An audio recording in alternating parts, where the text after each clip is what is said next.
ನೋಡಿ third one ಏನ್ ಕೊಟ್ಟಿದ್ದಾರೆ, find the total surface area of hemisphere of radius 10 centimetre ಅಂತ ಕೊಟ್ಟಿದ್ದಾರೆ.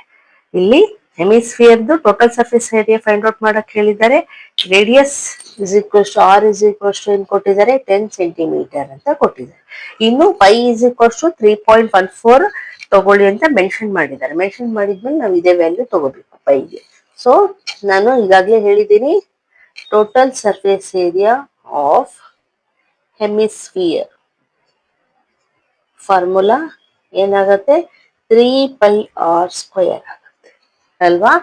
ಸೊ 3 ಇಂಟು ಪೈ ಅಂದ್ರೆ ನಾವು 3.14 ತಗೋಬೇಕು.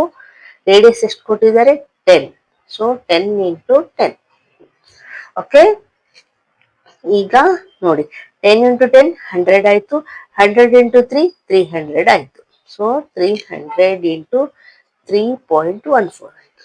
ಈಗ ನಾನು ಮಲ್ಟಿಪ್ಲೈ ಮಾಡ್ತೀನಿ. ನೋಡಿ ಇಲ್ಲಿ ನಾನು ಈ ರೀತಿ ಹಾಕೊಳ್ತೀನಿ. ಇಲ್ಲಿ 300 ಹಾಕೊಂಡು ನಮ್ಗೆ ಈಸಿ ಆಗುತ್ತಲ್ವಾ. 2 zeros ಹಾಗೆ ಇಟ್ಬಿಡ್ಬೋದು. 3 4s 12, 1 carry, 3 1s 3 plus 1 4, 3 3s 9. ಈಗ 2 ಡಿಜಿಟ್ ಆದ್ಮೇಲೆ ಪಾಯಿಂಟ್ ಇದೆ ಅಲ್ವಾ. ಸೊ 2 ಡಿಜಿಟ್ ಆದ್ಮೇಲೆ ಪಾಯಿಂಟ್ ಇಟ್ರೆ ನೋಡಿ ಏನ್ ಬರುತ್ತೆ, ಓನ್ಲಿ 942 ಬರುತ್ತೆ.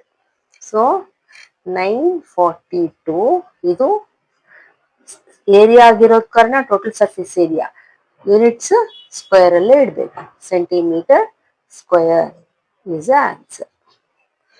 ಓಕೆ, ಈಗ ನೆಕ್ಸ್ಟ್ ಒನ್ ಮಾಡೋಣ.